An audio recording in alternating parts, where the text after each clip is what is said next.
Dans cette capsule, on va voir l'algorithme des cas plus proches voisins.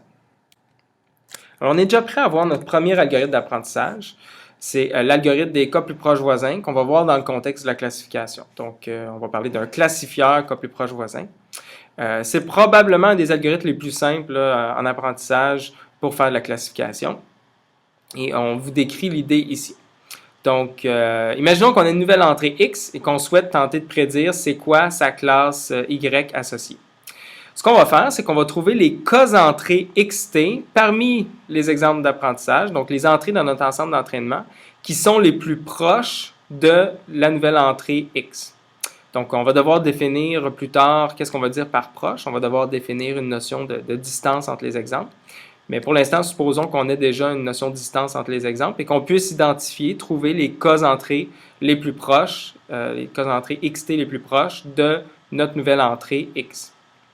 Ensuite de ça, ce qu'on va faire, c'est qu'on va faire voter chacune des entrées XT, les cas plus proches voisins, pour leur classe associée YT.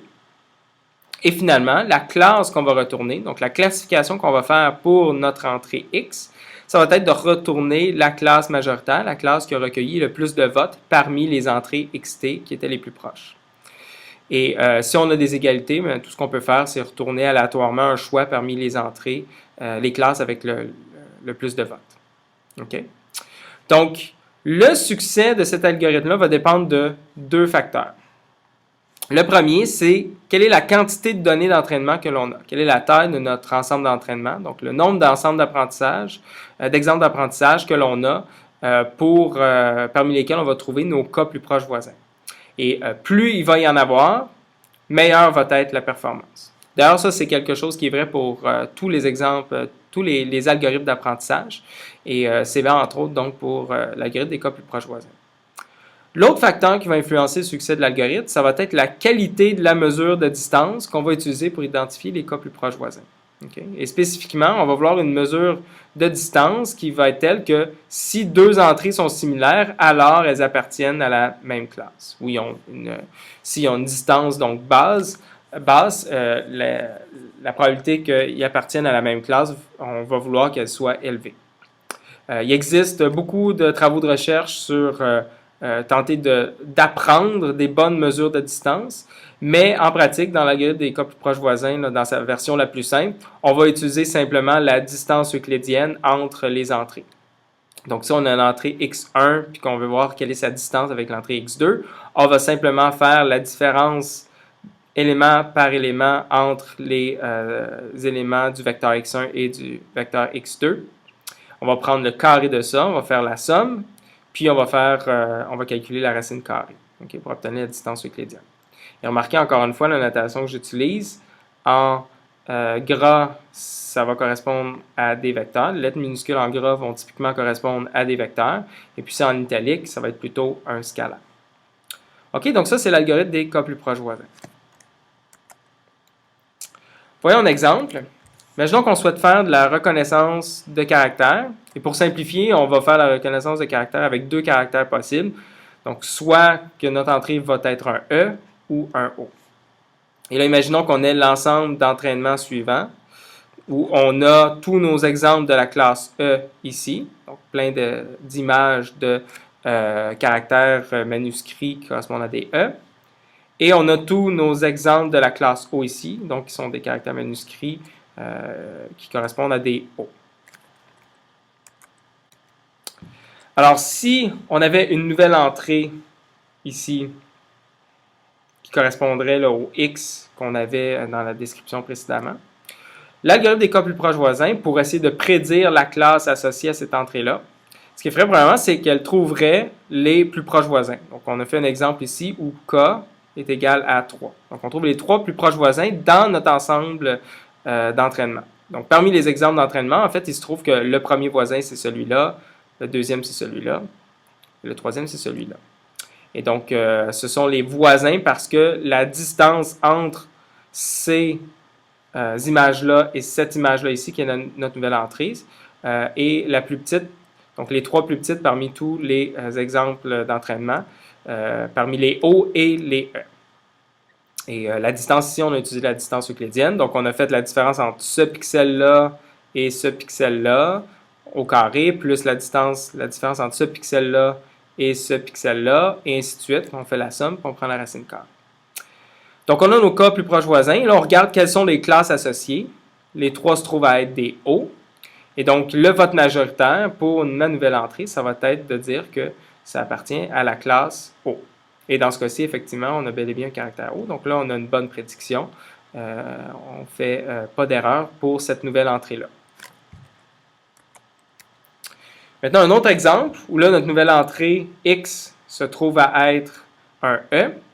Et là, il se trouve que les trois plus proches voisins, le plus proche voisin, c'est bel et bien un E, mais les deux suivants se trouvent à être des O et non pas des E.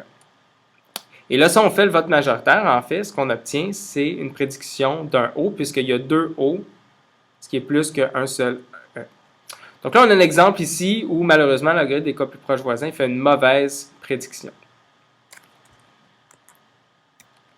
Maintenant, imaginons qu'on ajoute 200 exemples par classe. Donc, au départ, on en avait seulement 100. Maintenant, imaginons qu'on en ajoute 200 autres, donc pour chacune des classes. Ça veut dire qu'on a trouvé quelqu'un qui a généré 200 E écrits à la main, puis 200 O écrits à la main, puis donc a identifié quelle image manuscrite d'un caractère correspondait à des E, lesquels correspondaient à des O. Okay. Donc, ça pourrait être une seule personne ou ça pourrait être un ensemble de personnes, évidemment. Donc, on a des êtres humains qui nous ont ajouté 200 exemples par classe dans notre ensemble d'entraînement. Mais là, on remarque en fait que nos cas plus proches voisins, ils ont changé. Et en fait, il y a un E qui s'est ajouté ici. Donc, si on fait la différence avant. En fait, pardon, c'est le E ici qui s'est ajouté. Donc, on a trouvé un meilleur premier plus proche voisin. Donc, celui qui était le meilleur voisin avant est rendu deuxième. Et puis, le troisième, c'est le deuxième O d'avant, lorsqu'on avait seulement 100 exemples d'apprentissage par classe. Et grâce à ça, on a maintenant réussi à prédire la bonne classe, à savoir un E. Donc, ça, c'est une illustration du fait que si on ajoute des données d'entraînement, donc on ajoute des exemples dans notre ensemble d'entraînement, on s'attend à ce que la performance s'améliore, qu'on pour des exemples peut-être un peu plus difficiles, qu'on soit en mesure de faire une bonne prédiction. Maintenant, on va faire le lien avec les définitions qu'on a vues précédemment. On a vu que mathématiquement, de l'apprentissage supervisé, ça correspond à prendre notre ensemble d'entraînement, qu'on appelle D, et passer ça à une fonction A, qui va être notre algorithme d'apprentissage. Donc, A va prendre en entrée D, et va prédire une fonction H, qui va être, qu'on va appeler modèle ou hypothèse. Donc, c'est la fonction qui va faire des prédictions sur des nouvelles entrées X. Et dans ce cas-ci, A va correspondre, donc ça va être un programme, un algorithme, qui va lui-même produire un programme, qui va être la fonction H, notre modèle. Et c'est ce modèle-là, donc ce programme-là, qui va faire la prédiction avec la procédure des cas plus proches voisins qu'on a décrite puis qu'on a vu en exemple précédemment. Donc H, qui est la sortie de notre algorithme A, étant donné notre ensemble D, le fonctionnement de ce programme-là, de ce modèle-là H, ça va être de faire voter les cas plus proches voisins tels que trouvés dans notre ensemble D pour une entrée donnée. Et H de X, c'est donc le résultat d'exécuter notre programme lorsqu'on lui fournit en entrée notre nouvelle entrée X. Et la fonction F, dans ce cas-ci, qui est la fonction qui a généré nos données d'entraînement, si on prend l'exemple de la reconnaissance de caractère, en fait, ça serait l'être humain ou les êtres humains qui auront étiqueté nos images de caractère. Et de façon générale, l'algorithme des cas plus proches voisins, on peut démontrer que plus notre ensemble d'entraînement est grand, meilleur sera notre fonction H, notre modèle, en tant qu'approximation de la vraie fonction F, donc le vrai comportement qu'on essaie de modéliser. Et l'intuition, c'est que si on augmente la taille de l'ensemble d'entraînement, les cas plus proches voisins ne peuvent qu'être plus proches, donc plus similaires de l'entrée X, donc l'entrée qui est donnée à notre modèle. Okay? Donc, si plus il y a de données, plus les entrées vont être similaires, on doit s'attendre alors à ce que notre prédiction, en faisant un vote majoritaire parmi les cas plus proches voisins, soit de mieux en mieux si on augmente la taille de notre ensemble d'entraînement. Donc ça, c'est pour l'algorithme de classification avec les cas plus proches voisins.